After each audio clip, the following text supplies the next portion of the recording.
Why was Noah saved only through an ark? I mean, there are so many other ways how God could have saved him.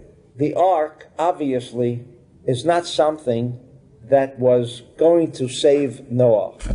If you recall, it says when the flood started, it was that kind of a flood that an ark would not survive.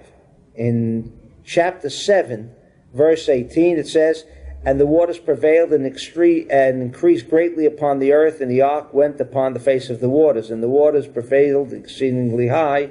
But what kind of water was it? Everything opened up. It was hot. It was hot ice, cold ice.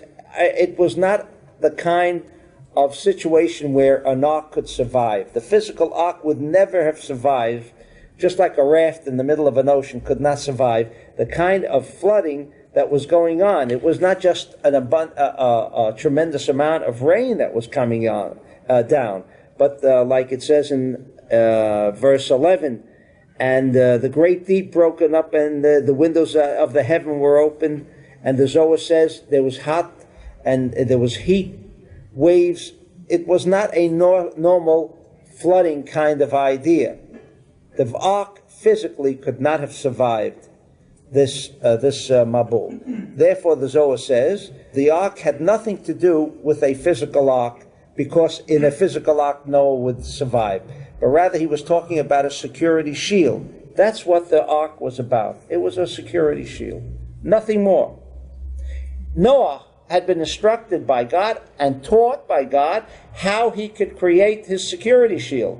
That was energy forces. He built around himself an energy field. Everyone has an energy field around himself. Everyone. You feel people. The reason you feel people, because their energy fields express what they really are. That's why you're uncomfortable with some people, and sometimes some people you're comfortable without ever having met the individual, without that individual ever having spoken one word to you. You intrinsically feel a comfortability with some and an uncomfortability with others. What determined it? What determined it? It's the energy field that is within Dalet Amot, in fact, says the Zohar in the Talmud. Dalet Amot, it extends 88 inches, an area of 88 inches.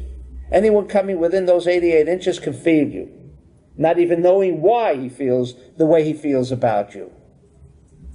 But the reason he feels that way is because you are expressing your internal energy. If you're negative, the people around you will feel it. If you're a positive person, people around you will feel it, even though you have never expressed any form of negativity or form of positivity. It has nothing to do with the physical action. He may not even know you, and yet he'll be able to tell and feel who you are. The more spiritual you are, the more in tune you are, you can spot these things all around you immediately, depending on how attuned you are to things around you. So therefore, says the Zohar, the reason why he created the physical ark, was because the mashkit, that evil force that is permitted to operate in this world, because there must be balance. There's good and evil in this world. For the purpose of balance, for the purpose of free will, for the purpose of free choice.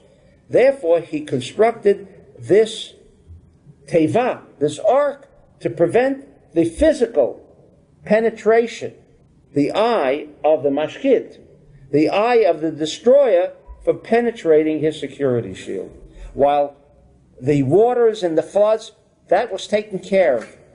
But the eye of these demons, or whatever else you want to call them, they can penetrate. And the only thing that keeps them away is some physical shield.